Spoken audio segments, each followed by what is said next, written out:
ஆண்டவரே வாழ்க. உள்ளொரு ஜோதியே வாழ்க. உள்ளம் நிறைந்தோனே வாழ்க. நீங்காதொருவனே வாழ்க.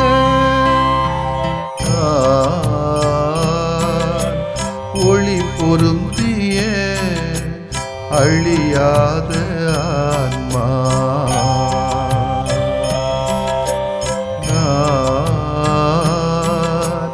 ஒளி பொருந்திய அழியாத ஆன்மா. நீ என்னில் நான் உன்னில் ஈஸ்வரா. நீ என்னில் நான் உன்னில் ஈஸ்வரா. ஒளி பொருந்திய அழியாத ஆன்மா.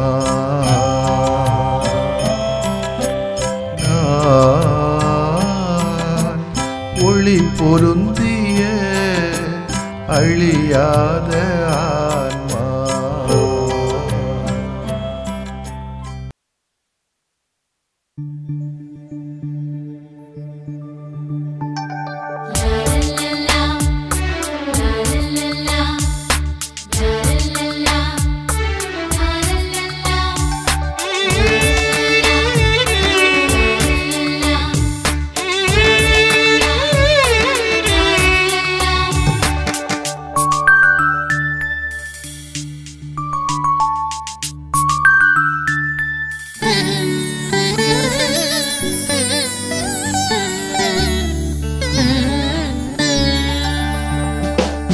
ஆண்டவரே உம்மில் அன்பு கொண்டே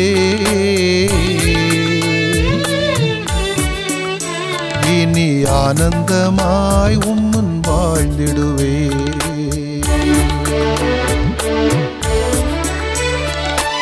ஆண்டவரே உம்மில் அன்பு கொண்டே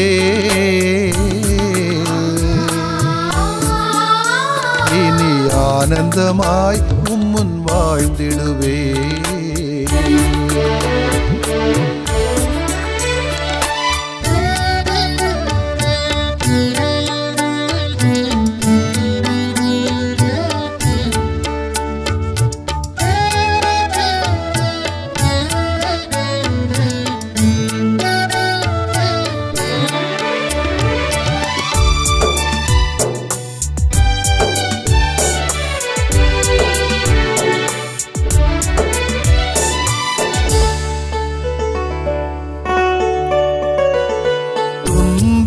என்னை துரத்தினாலும் துயரம் என்னை மாட்டினாலும் சகலரும் என்னை இகழ்ந்தாலும் சாவு என்னை சூழ்ந்தாலும் என் கண்கள் கலங்காது என் கால்கள் இடராது. என் கண்கள் கலங்காது என் கால்கள் இடராது. ஏனெனில் என் உயிராண்டவரே இனி என்றும் உன் கரங்களில் நான். என்றும் உன் கரங்களில் நான். ஆண்டவரே உம்மில் அன்பு கொண்டே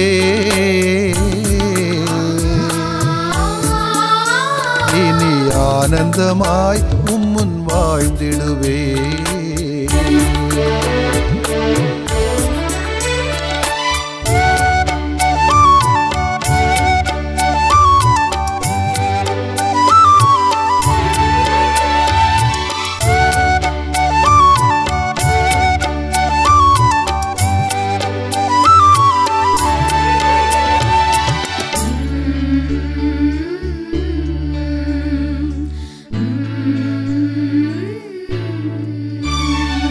நம்பிக்கையை நான் இழந்துவிட்டாலும் நன்மைகளை நீர் வழங்குவீரே. மீட்பின் கிண்ணம் கையிலேந்தி மீட்பின் பலியாகிடுவேன். நான் உந்தன் பணியாளன், நாளும் உம்மில் வாழ்ந்திடுவேன். நான் உந்தன் பணியாளன், நாளும் உம்மில் வாழ்ந்திடுவேன். ஏனெனில் என்னுயிராண்டவரே, இனி என்றும் கரங்களில் நான், என்றும் கரங்களில் நான். ஆண்டவரே, உம்மில் அன்பு கொண்டே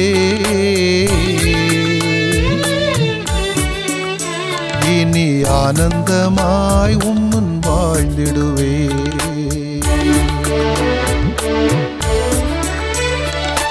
ஆண்டவரே, உம்மில் அன்பு கொண்டே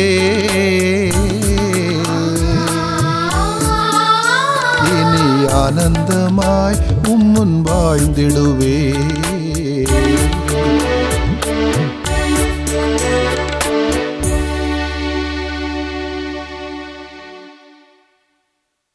லூக்கா எழுதிய நற்செய்தி அலகு 14 இறைச்சொற்றொடர்கள் 25 முதல் 33 முடிய.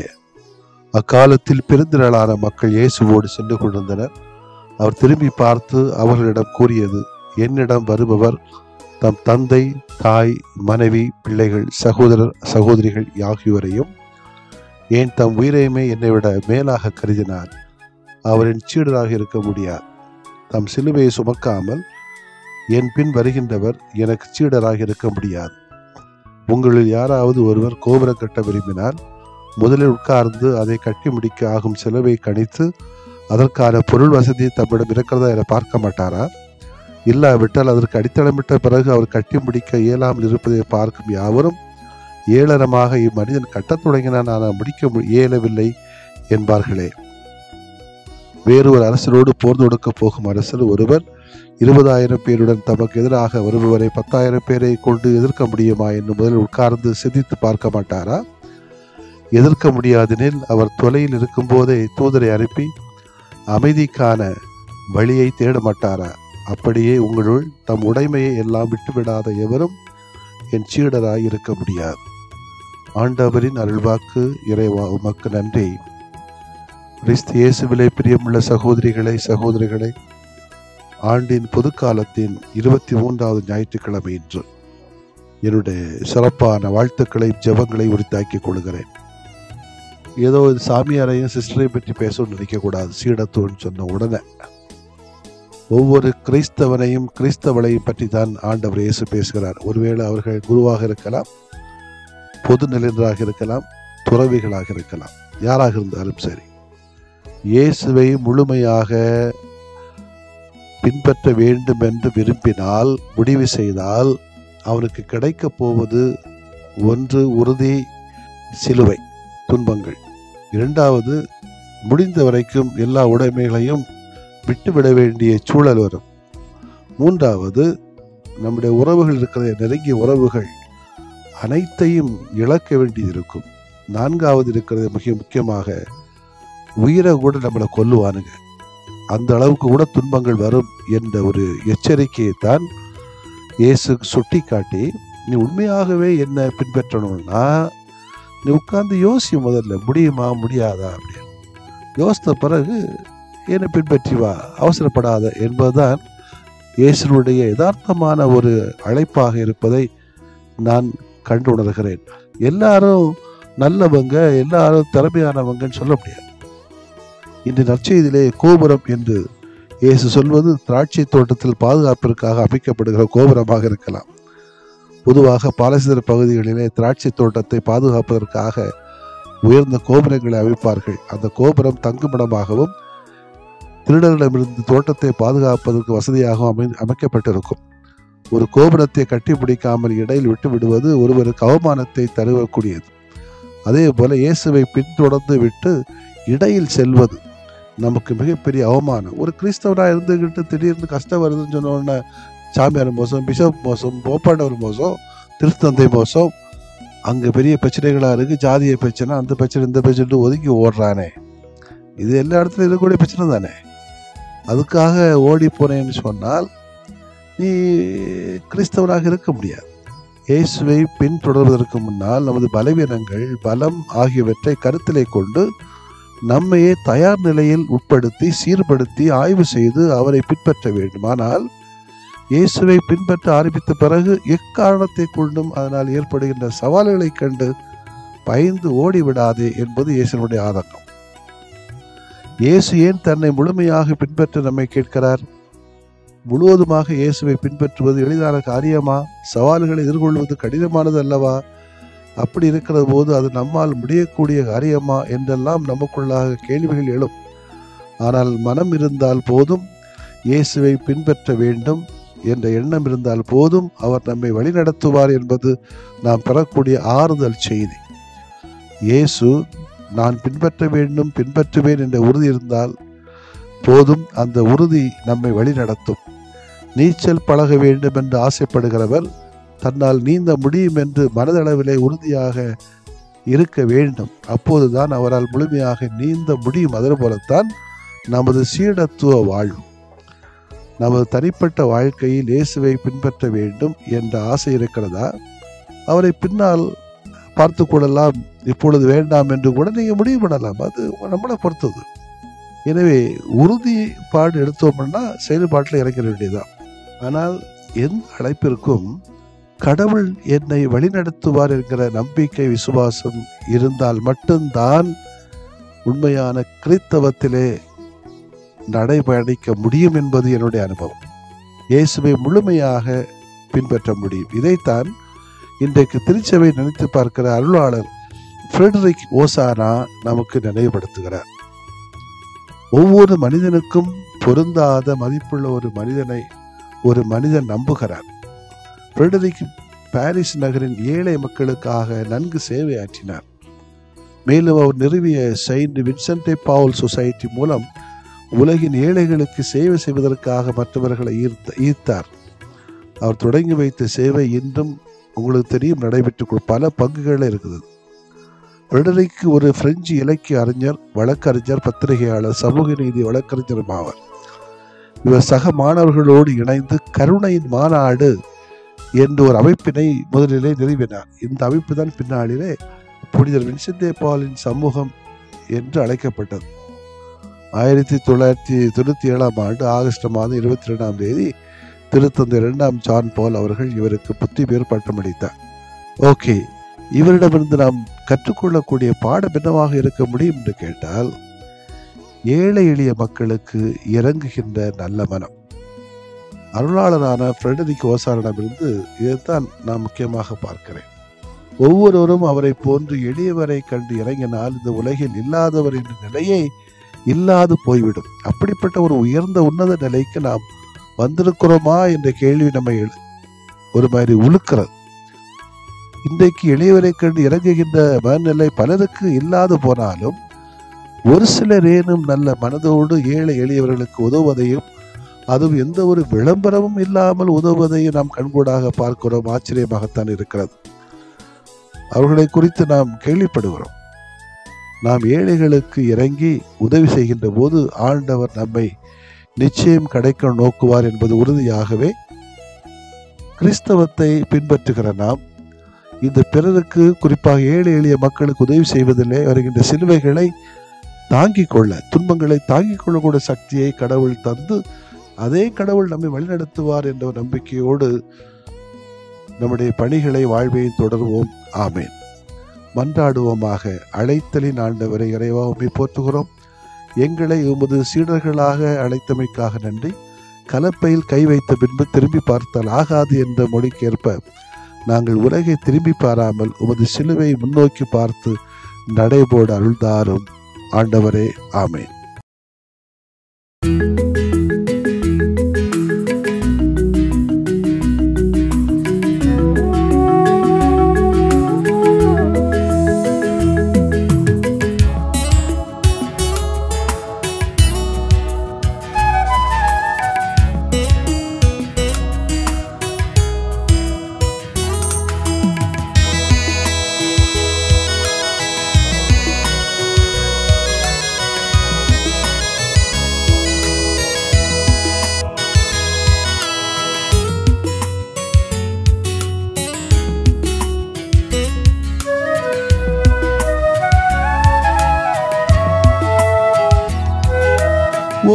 வார்த்தை சொன்னாலே நலமாகுமே. மனம் இறங்கும் ஆண்டவரே, உமது அருள் வரம் வேண்டினோ. புகழ் நிதம் பாடவே, உமது அருள் வரம் வேண்டினோ. புகழ் நிதம் பாடவே, ஒரு வார்த்தை சொன்னாலே நலமாகுமே. மனம் இறங்கும் ஆண்டவரே, உமது அருள் வரம் வேண்டினோ. புகழ் நிதம் பாடவே, உமது அருள் வரம் வேண்டினோ. புகழ் நிதம் பாடவே.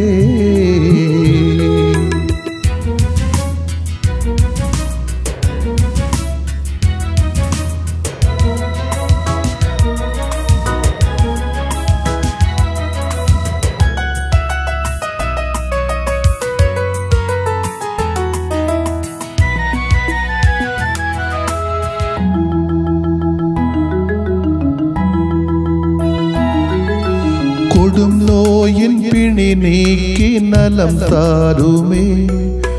மனம் இறங்கும் ஆண்டவரே, கடன் தொல்லை சுமை நீக்கி உடன் வாருமே. மனம் இறங்கும் ஆண்டவரே, கொடும் நோயின் பிணி நீக்கி நலம் தாருமே. மனம் இறங்கும் ஆண்டவரே, கடன் தொல்லை சுமை நீக்கி உடன் வாருமே. மனம் இறங்கும் ஆண்டவரே, உறவிழந்து போனாலும் மனம் சோர்ந்து போனாலும், உறவிழந்து போனாலும் மனம் சோர்ந்து போனாலும், உடனிருந்து பலம் தாருமே. மனம் இறங்கும், மனம் இறங்கும், மனம் இறங்கும் ஆண்டவரே, ஒரு வார்த்தை சொன்னாலே நலமாகுமே. மனம் இறங்கும் ஆண்டவரே, உமது அருள் வரம் வேண்டினோ. புகழ் நிதம் பாடவே, உமது அருள் வரம் வேண்டினோ. புகழ் நிதம் பாடவே.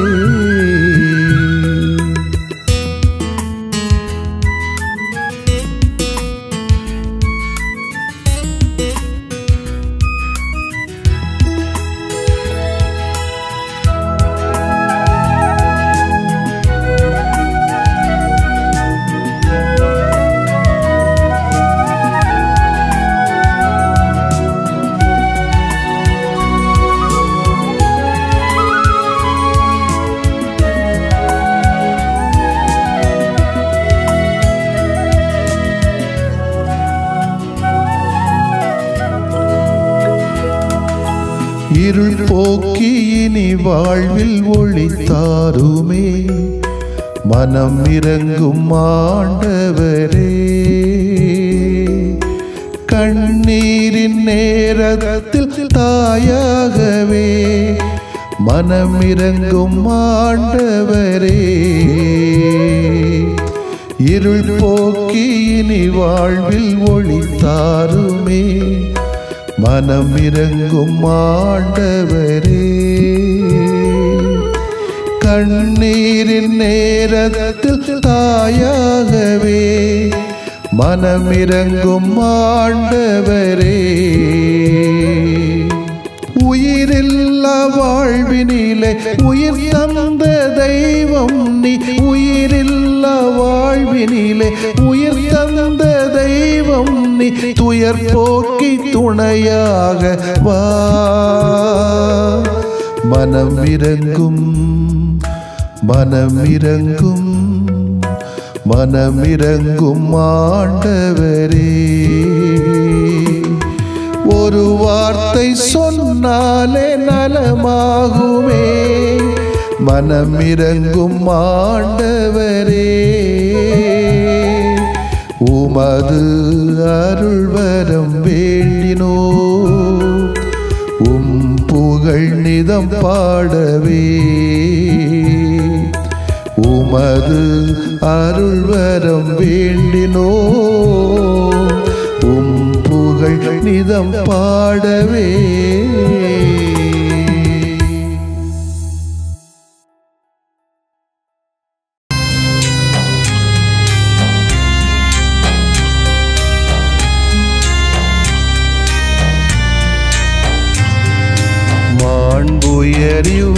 அருளடையாளத்தை தாழ்ந்து பணிந்து ஆராதிப்போம். பழைய நியம முறைகள் அனைத்தும் இனி மறைந்து முடிவு பெறுக. புதிய நியம முறைகள் வருக. புலன்களாலே மனிதன் இதனை அறிய இயலா. குறைகள் நீக்க நம்பிக்கையின் உதவி பெறுக.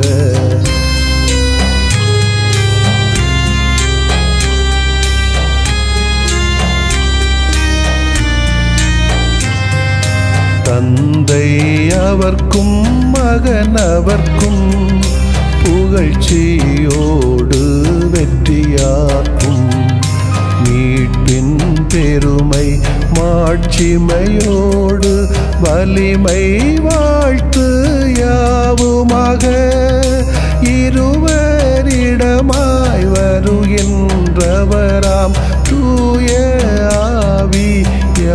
ஆவியானவர்க்கும் அளவில்லாத சமப்புகழ்ச்சி என்றுமே உண்டாகுக.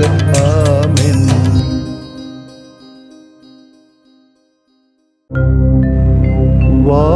வானின்று அவர்களுக்கு அப்பமளித்தீரே, இனிமையெல்லாம் தன்னகத்தில் கொண்ட அப்பம் இதுவே. மன்றாடுவோமாக. இறைவா, இந்த வியப்புக்குரிய அருளடையாளத்திலே உம்முடைய பாடுகளின் நினைவை எங்களுக்கு விட்டு சென்றீ. உம் திருவுடல் திருரத்தமாகியவற்றின் தூய மறைவருளை வணங்கும் நாங்கள் உமது மீட்பின் பயனை இடைவிடாமல் துய்த்து உணர்ந்து மகிழ அருள்வீராக. தந்தையாகிய இறைவனோடும் தூய ஆவியாரின் ஒன்றிப்பில் இறைவனாய் என்றென்றும் வாழ்ந்து ஆட்சி செய்கின்ற உம்மை மன்றாடுகிறோம்.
உணர்வு தந்தார், நன்றி பாடுவோம். பேசி சிரிக்க நாவை தந்தார், நன்றி பாடுவோம். கேட்டு செய்ய செவிகள் தந்தார், நன்றி பாடுவோம். உலகை ரசிக்க கண்கள் தந்தார், நன்றி பாடுவோம். உழைத்து உண்ண கரங்கள் தந்தார், நன்றி பாடுவோம். பாடி புகழ குரலை தந்தார், நன்றி பாடுவோம். ஆடி மகிழ கால்கள் தந்தார், நன்றி பாடுவோம். நன்றி பாடுவோம், நன்றி பாடுவோம், நன்றி பாடுவோம், நன்றி பாடுவோம். அன்பில் கனிந்து அருளின் தெய்வம் நமது வாழ்வினில் செய்த நன்மை நெஞ்சம் நினைந்து நன்றி பாடுவோம்.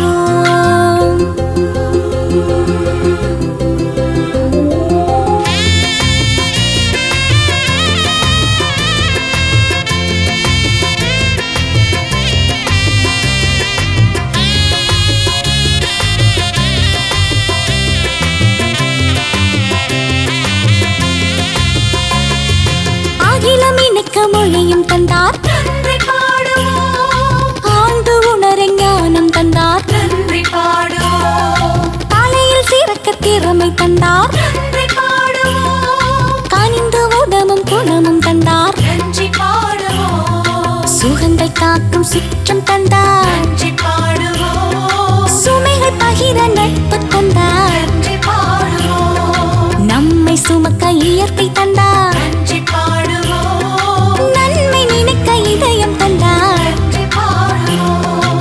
நன்றி பாடுவோம், நன்றி பாடுவோம், நன்றி பாடுவோம், நன்றி பாடுவோம்.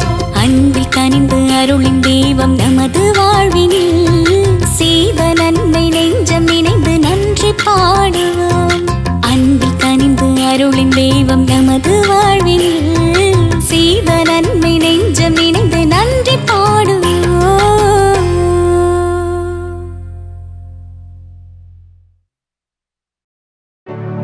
நிலையான புகழுக்குரிய